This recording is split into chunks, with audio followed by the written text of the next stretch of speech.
yourself inspired 1111. I'm your host, I'm your दोस्त पल्लवी। हाँ, तो आजकल मैंने सुना लोग बड़ी आसानी से हर चीज़ सीख जाते हैं। मैंने भी कोशिश करी यार, नहीं सीख पा रही हूँ क्योंकि I don't have anything to find right way, right paths जहाँ मैं चीज़ों को सीख सकूँ। प्रॉब्लम ये नहीं है कि मुझे सीखने नहीं आता, प्रॉब्लम ये है कि मेरे पास रिसोर्सेज की कमी है। अगर मैं गूगल पे टाइप करूँ तो वहाँ पे भी रिसोर्सेज इतने ज़्यादा नहीं है और वो इतने वैलिड भी नहीं है। मैं इन रिसोर्सेज के बारे में क्यों बात कर रही हूँ? बेसिकली प्रॉब्लम ये है कि मैंने अभी रिसेंटली कुछ चीज़ें फाइंड आउट करने की कोशिश करी रिगार्डिंग समथिंग्स। मुझे कुछ चीज़ें फाइंड आउट करनी थी, मैंने गूगल पे सर्च किया, मुझे बहुत सारी बुक्स मिली, बहुत सारे इन्फोज मिले, बट जो मुझे चाहिए था वो मुझे नहीं मिला। मैंने अपनी फ्रेंड को कांटेक्ट करा कि यार I want to know about this thing. She said कि यार मुझे आइडिया नहीं है, मुझे पता नहीं है, पता नहीं क्या होता है एंड ऑल दैट वो सब चीज़ उसने बोली। आज लाइक कि अगर कोई चीज़ जाननी है तो हम कहाँ से जाएं? यूट्यूब से। यूट्यूब पे भी 90% ऑफ द टाइम चीज़ें गलत होती हैं। ओके, सो हम वहाँ के भी रिसोर्सेज को वैल्यूबल नहीं मान सकते हैं। दूसरी चीज़ ये कि जब हम ऐसे रिसोर्सेज पर रिलाई करते हैं तो हम एक रॉन्ग पाथ पे अपने आप को देखते हैं।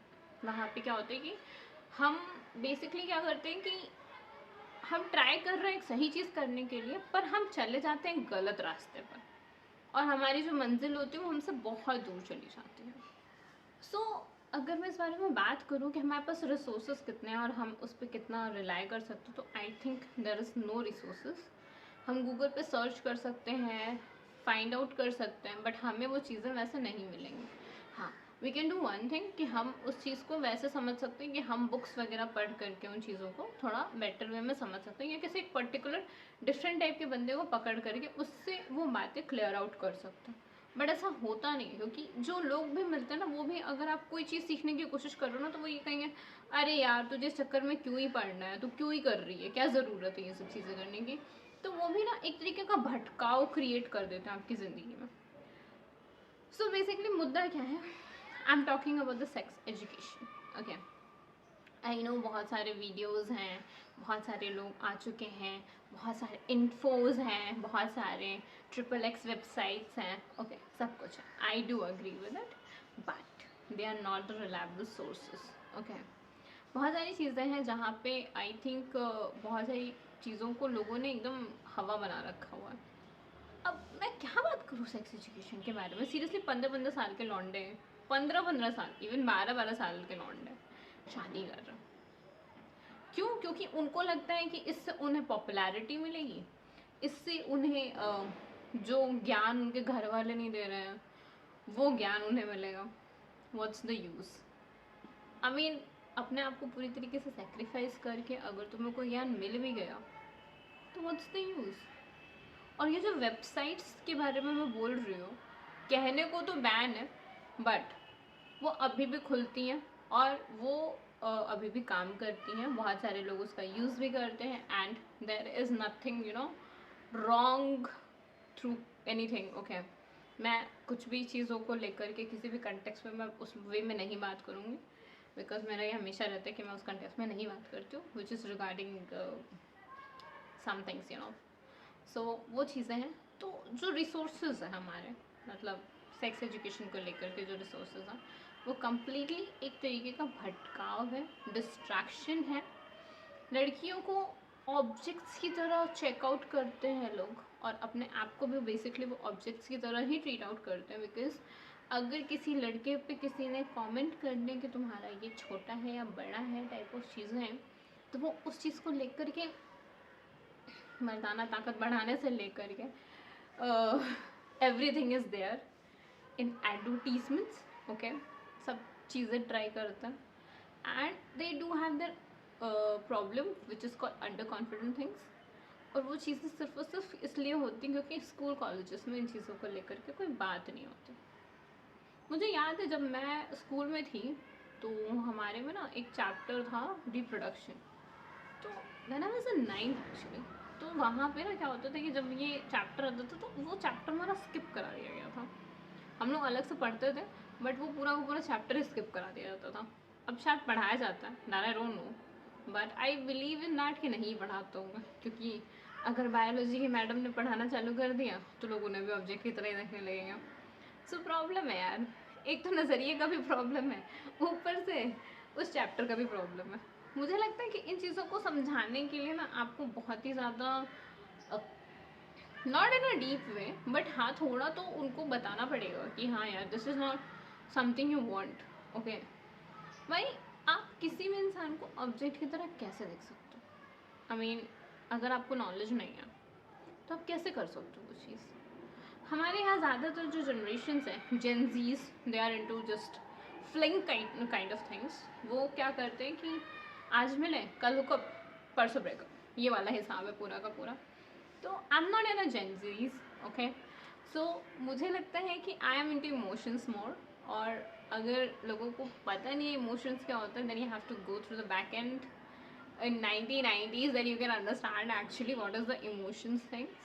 जेंजीज वाली चीज़ें मुझे नहीं समझ आती, क्योंकि मैंने भी बहुत सारे टिंडर हैपन टाइप की चीज़ें चलाई हुई हैं, और मुझे एक चीज़ समझ आती है कि आज बात कल मुलाकात, परसों कौन थे आप वाले हिसाब है।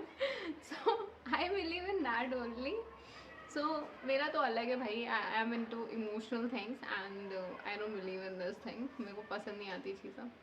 और अगर कोई लड़का किसी लड़की को या कोई लड़की किसी लड़के को ऑब्जेक्ट की तरह देखती है तो मुझे नहीं समझ आती ये चीज़ें। इवन दो लड़कियों ने भी लड़कों को ऑब्जेक्ट्स की तरह ट्रीट करना शुरू कर दिया, and that is because of lack of education obviously, क्योंकि सेक्स एजुकेशन को लेकर के एक बहुत ही ज़्यादा वैसा बना हुआ है कि हम इस बारे में बात नहीं कर सकते, और हमारे पेरेंट्स ने कभी हमें बताया नहीं इस चीज़ को लेकर के।